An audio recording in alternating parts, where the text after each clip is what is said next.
2. El conflicto le gustaba sentir el viento y el agua salada en la cara, mientras la larga cabellera rubia ondeaba a su espalda, y entornaba los ojos de un azul cristalino debido a la luz.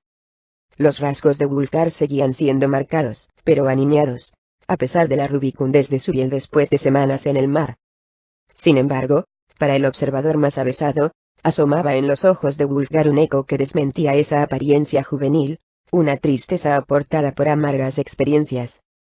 Esa melancolía no estaba presente ahora, porque, en la proa del duende del mar, Wulfgar, hijo de Beornegar, sentía la misma subida de adrenalina que había sentido durante los años de crecimiento en el Valle del Viento Helado, durante los años que aprendió las tradiciones de su pueblo, y durante los años luchando junto a Drizzt.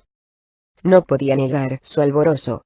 Este era el camino del guerrero, la feroz y estremecedora expectación antes del inicio de la batalla. Y la batalla llegaría pronto, al bárbaro no le cabía duda. A lo lejos, Wulfgar vio las velas del barco pirata que huía. Era este el Quilla Sangrienta, la carabela de Seilacre.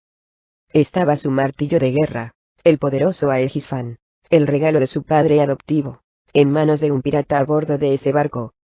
Wulfgar se sobresaltó cuando sopesó la pregunta, ante la miríada de sentimientos que despertaban en su interior solo con pensar en poseer a Aegisfan una vez más. Había dejado a Deji Courtier y a Coulson, la niña que habían adoptado como hija, en aguas profundas. Estaban en el bonito hogar del capitán Deudermont mientras él había zarpado en el Duende del Mar con el expreso propósito de recuperar el martillo de guerra. Sin embargo, el pensar en Aegisfan, en qué haría cuando tuviera de nuevo el arma en su poder, estaba en ese momento más allá de los confusos sentimientos de Wulfgar. En realidad, ¿qué significaba el martillo de guerra?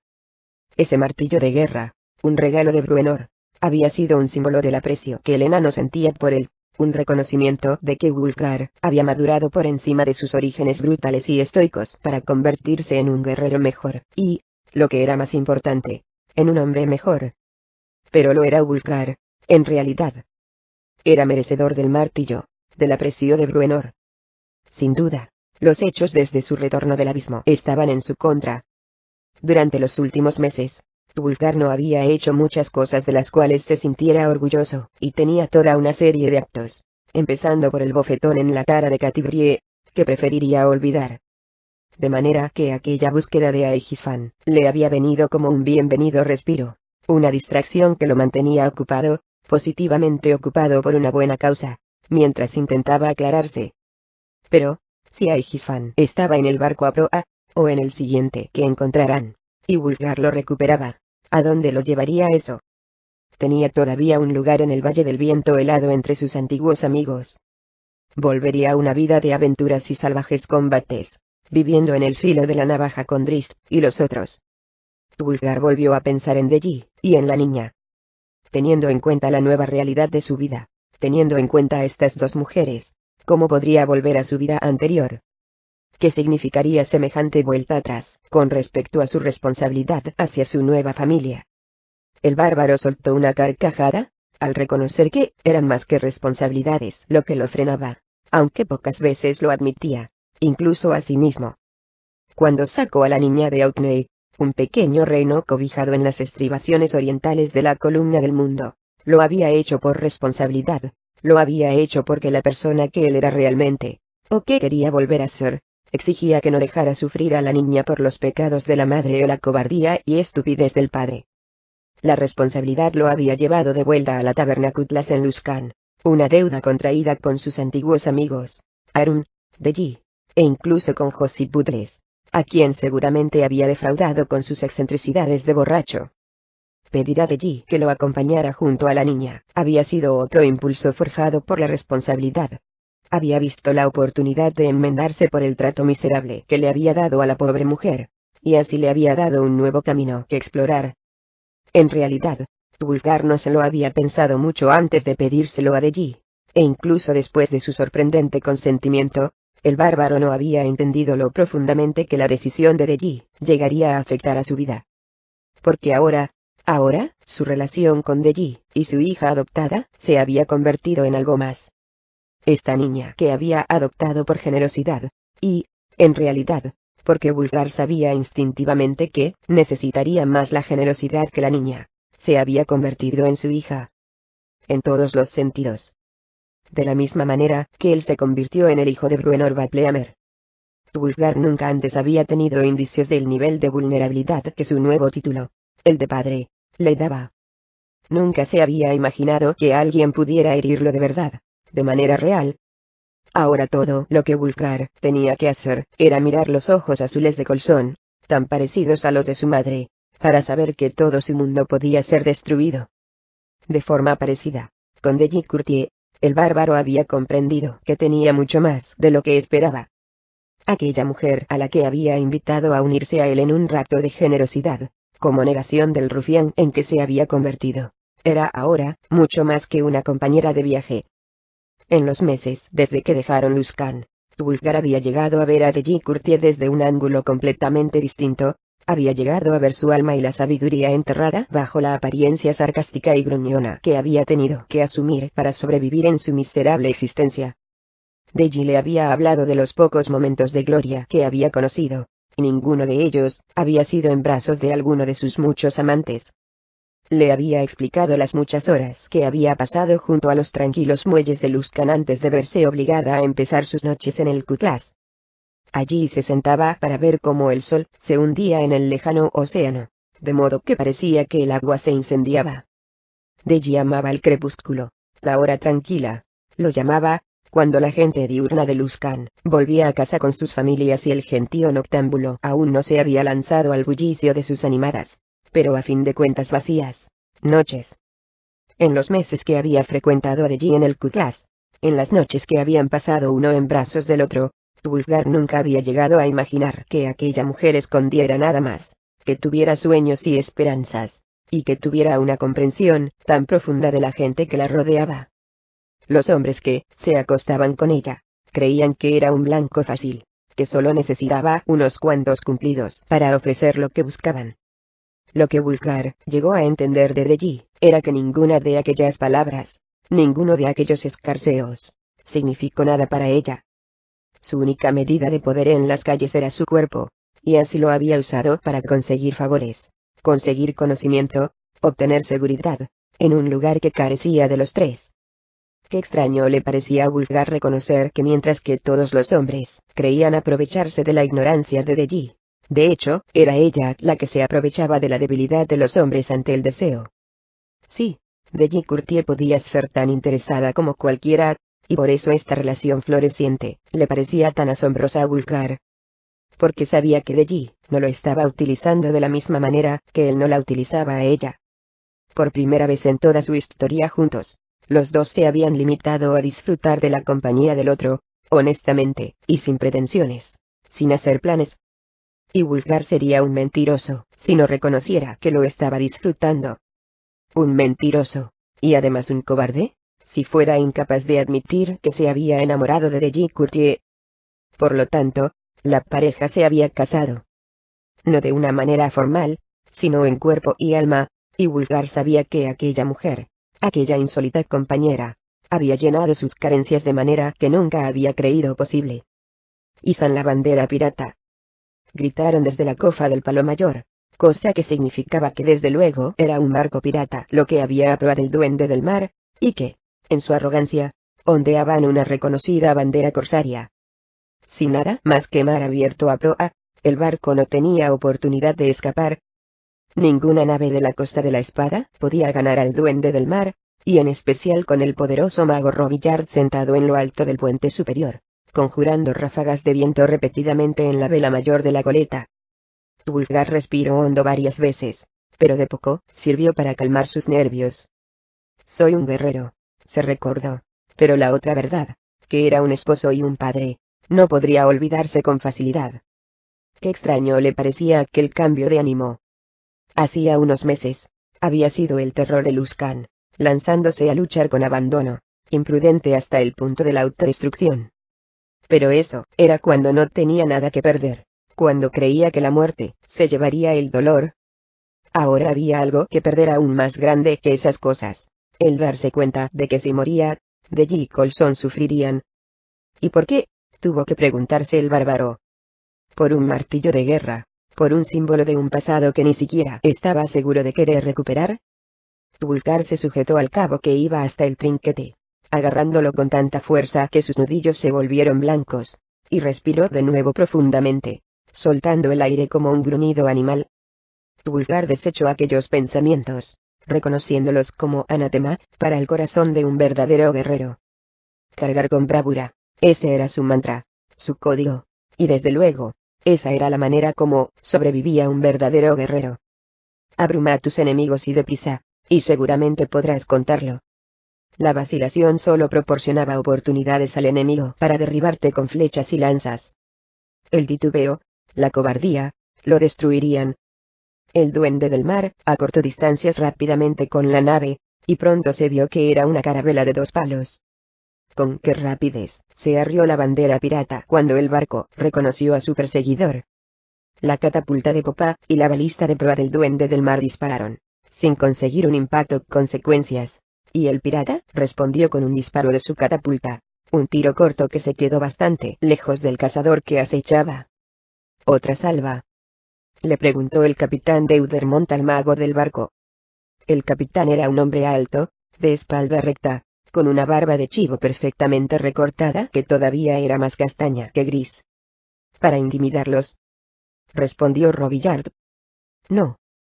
Si tienen un mago, es demasiado cauteloso para tragarse el cuento, de otro modo, ya se habría mostrado. Acércate hasta distancia de alcance efectivo y dispara, y entonces también lo haré yo. Deudermont asintió, y se llevó el catalejo hasta los ojos para ver mejor al bajel pirata. Pudo distinguir a los marinos en cubierta, corriendo en todas direcciones. El duende del mar se acercaba velozmente. Sus velas cazaron el viento con avidez, y la proa hendió el agua levantando olas y espuma. Deudermont miró a su espalda, a los artilleros que manejaban la catapulta en la cubierta de popa. Uno usaba un catalejo parecido al del capitán, alineando el barco con un palo con marcas que había situado frente a él.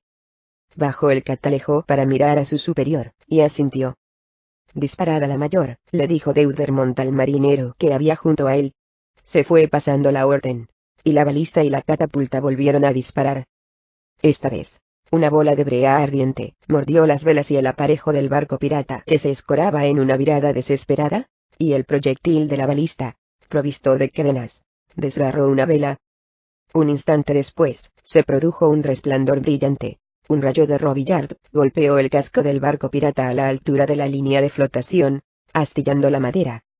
«¡Protegeos!», gritó Robillard, quien levantó un globo semitransparente a su alrededor y se precipitó hacia la proa, apartando a Wulfgar, que se movía en medio del navío.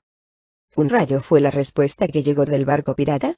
Ni mucho menos tan brillante y abrasador como el de Robillard. El hechicero del duende del mar, considerado entre los mejores magos de combate naval de todo Faerun, tenía los escudos en su sitio para minimizar el daño que no fue más que una señal negra en un costado de la proa de la goleta, una de las muchas medallas de honor que el orgulloso cazador de piratas se había ganado en sus años de servicio. El pirata continuó su viraje evasivo, pero el duende del mar, mucho más maniobrable, cortó por el ángulo interior, acercándose aún más deprisa. Deudermont sonrió al pensar en Robillard, que se frotaba las manos, dispuesto a lanzar una serie de conjuros para contrarrestar cualquier posible defensa, seguidos por una devastadora bola de fuego que consumiría el aparejo y las velas, dejando al barco pirata al pairo. Los piratas se rendirían poco después. Una fila de arqueros se alineaba junto a la borda de estribor, con varios de ellos adelantados ofreciéndose como blanco. Robillard había lanzado unos conjuros en estos pocos, haciéndolos invulnerables a las flechas normales, y por tanto eran los valientes que incitaban al enemigo.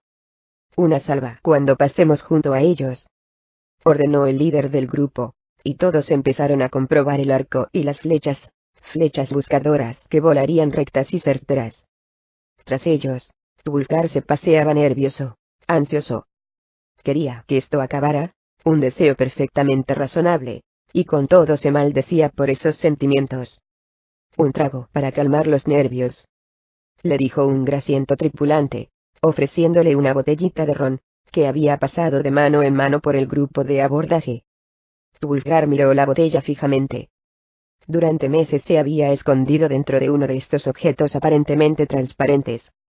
Durante meses había encerrado en la botella sus miedos y horribles recuerdos, en un intento fútil de escapar a la verdad de su vida y su pasado. Sacudió la cabeza, y continuó paseando. Un momento más tarde el aire se llenó con el sonido de 20 cuerdas de arco vibrando, y los gritos de muchos piratas, y de un par de la tripulación del Duende del Mar, alcanzados en el intercambio de proyectiles. Wulfgar sabía que debía ponerse en posición con el resto del grupo de abordaje, pero descubrió que no podía. Sus piernas no podían andar más allá de las imágenes evocadas de Deji Colson. ¿Cómo podía estar haciendo esto? ¿Cómo podía estar allí, en busca de un martillo, mientras ellas le esperaban en aguas profundas? Las preguntas sonaron dolorosas y horribles en la mente de Wulfgar. Todo lo que había sido antes le increpaba a gritos. Oyó el nombre de Tempus, el dios bárbaro de la guerra, martilleando en su cabeza, diciéndole que apartara sus temores, que recordara quién era.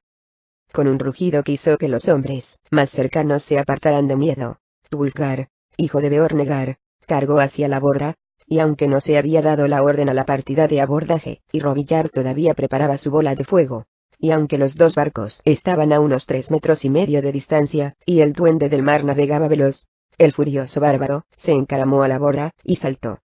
Se oyeron gritos de protesta a su espalda y gritos de sorpresa y miedo frente a él. Pero el único grito que él oyó fue el suyo. Tempus. Rugió, dejando a un lado sus miedos y sus dudas. Tempus.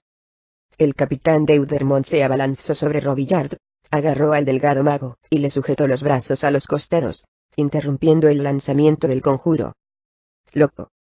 Gritó Robillard tan pronto abrió los ojos, y vio lo que había motivado la interferencia del capitán.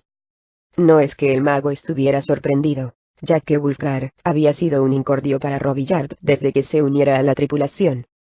A diferencia de sus viejos compañeros, Drist y Catibrie, aquel bárbaro no parecía entender las sutilezas de un combate mágico. Y, en opinión de Robillard, el combate mágico era importantísimo, mucho más, desde luego, que las locuras de unos pobres guerreros. Robillard se libró de Deudermont. Ya lanzaré la bola de fuego, insistió. Cuando Wulfgar esté muerto. Deudermont apenas lo escuchó. Movilizó a la tripulación para abarloar el Duende del Mar, y ordenó a sus arqueros que orientaran sus disparos de manera que prestaran ayuda al único hombre que había abordado al enemigo. Wulfgar tropezó con la borda del barco pirata y cayó sobre la cubierta. Una oleada de espadachines piratas fue hacia él para arrollarlo, pero Wulfgar se puso en pie rugiendo, con un trozo de cadena en cada mano. El pirata más cercano lanzó un tajo con la espada y logró impactar en el hombro del bárbaro, aunque Wulfgar levantó rápidamente el antebrazo y desvió el golpe, impidiendo que la hoja hiciera algo más que un corte superficial. El bárbaro le dio un derechazo mientras detenía el golpe, alcanzándolo con fuerza en el pecho, levantándolo y lanzándolo al otro lado de la cubierta, donde cayó desmadejado y boca arriba. Rugiendo a su dios, y hecho una furia, el bárbaro que esgrimía las cadenas dispersó a los piratas que le hacían frente. Nunca habían visto nada semejante, un salvaje de más de 2 metros, y la mayoría huyó ante la arrolladora carga. Wulfgar lanzó una cadena que se enredó en un par de piernas, dio un potente tirón que levantó al hombre por los aires, y lo arrojó sobre la cubierta. La segunda cadena se enrolló en el hombro de un pirata, a la izquierda de Wulfgar, rodeándolo por completo, y golpeándolo en el pecho. El tirón de Wulfgar le arrancó un considerable trozo de piel, y le hizo caer dando vueltas como un trompo. «¡Huyamos!», gritaban. «Es un demonio». Ambas cadenas acabaron por enredarse, por lo que Wulfgar las dejó caer, y sacó un par de porras pequeñas de su cinto. Saltó hacia adelante, y se fue con rapidez hacia un costado, acorralando a un pirata, a todas luces el jefe de la tripulación de cubierta, y el más armado del grupo, contra la borda. El pirata soltó un tajo con su magnífica espada, pero Wulfgar saltó hacia atrás, fuera de su alcance, y luego lanzó un revés con una de las porras. El enemigo alzó un escudo grande, y de excelente factura, y eso hubiera sido suficiente. Pero aquel guerrero nunca se había enfrentado a la furia primigenia de Wulfgar. El primer golpe del bárbaro contra el escudo entumeció el brazo del pirata.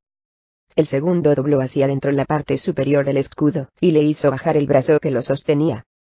El tercer golpe apartó del todo la defensa, y el cuarto siguió tan rápidamente que el pirata no tuvo oportunidad de enderezar la espada, y recibió el impacto en un lado del casco que le hizo tambalearse. Wulfgar prosiguió con una serie de golpes que dejaron enormes abolladuras en la excelente armadura, y arrojaron al pirata contra la cubierta.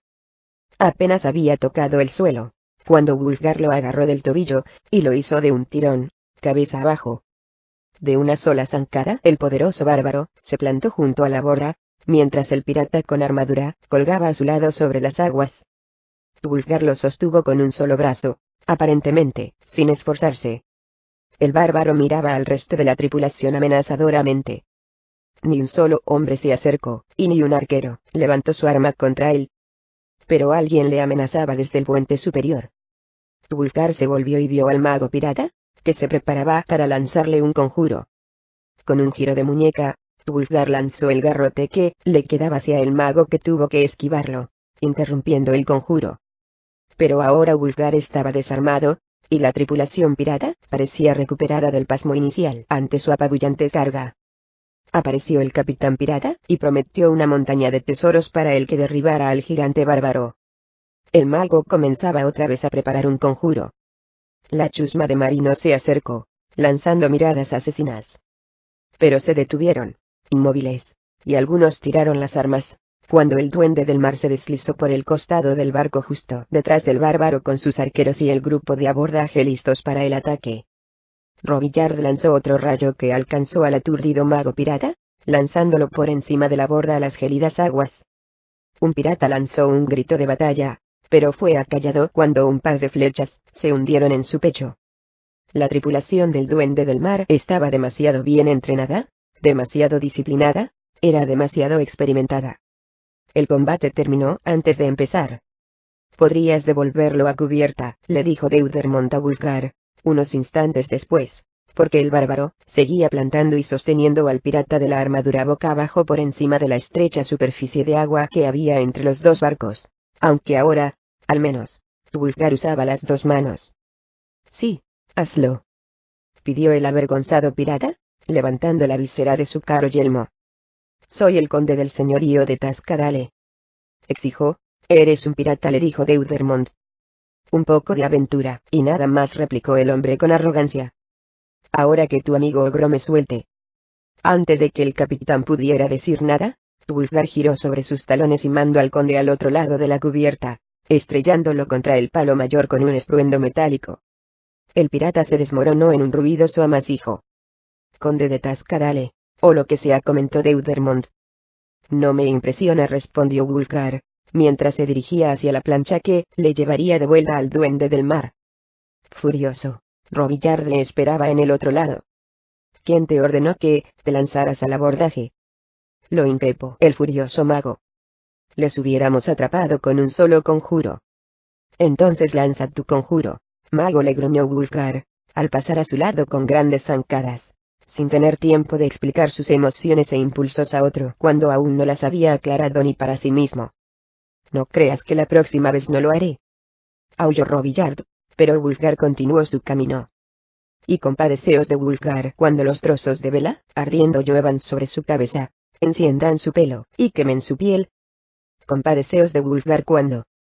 «Tómatelo con calma», comentó Deudermont, surgiendo detrás del mago. «Hemos capturado al pirata, y no hemos perdido ni un tripulante». «¿Cómo habría pasado?», insistió Robillard, con todavía menos riesgos. Sus defensas mágicas habían caído. Las velas estaban expuestas. Tenía... «¿Basta, amigo mío?», interrumpió Deudermont. «Ese Wulfgar es un estúpido», respondió Robillard. «Y un bárbaro, desde luego. Un salvaje hasta la médula, y con el mismo conocimiento de tácticas y añagazas que tendría un orco». Deudermont, que había navegado antes con Wulfgar, y que conocía bien al elfo oscuro que lo había entrenado, pensaba de otra manera. Pero no dijo nada, solo dejó que el siempre malhumorado Robillard calmara su frustración con una retahíla de maldiciones y quejas. Lo cierto es que el capitán Deudermont empezaba a reconsiderar su decisión de permitir que Wulfgar se uniera a la tripulación del duende del mar, aunque ciertamente creía que se lo debía, por amistad y respeto. La aparente redención de Wulfgar le había llegado al corazón al capitán Deudermont, ya que había visto al hombre en sus peores momentos, procesado por los pervertidos magistrados de Luskan por el intento de asesinato de Deudermont. El capitán nunca creyó que fuera culpable. Esa era la única razón por la que Wulfgar continuaba vivo, aunque tuvo que reconocer que algo terrible le había pasado al noble guerrero, que algún hecho inexplicable había arrojado a Wulfgar a la más inmunda de las cloacas. Deudermont se alegró cuando Wulfgar llegó al muelle de aguas profundas para unirse a la tripulación, pidiéndole a Deudermont que le ayudara a recuperar el poderoso martillo que Bruenor Badlehammer había forjado para él. Ahora estaba claro, para el capitán, que las heridas del dolor de Wulfgar aún no se habían cerrado. Su ataque había sido imprudente y alocado y pudo haber puesto en peligro a toda la tripulación. Eso no podía tolerarlo el capitán Deudermont. Tendría que hablar seriamente con Wulfgar. Aún más, el capitán decidió en ese instante que haría de la búsqueda de Seilacre y su elusivo barco una prioridad, que haría que Wulfgar recuperase a Egisfan, y que lo dejaría en tierra en aguas profundas. Por el bien de todos,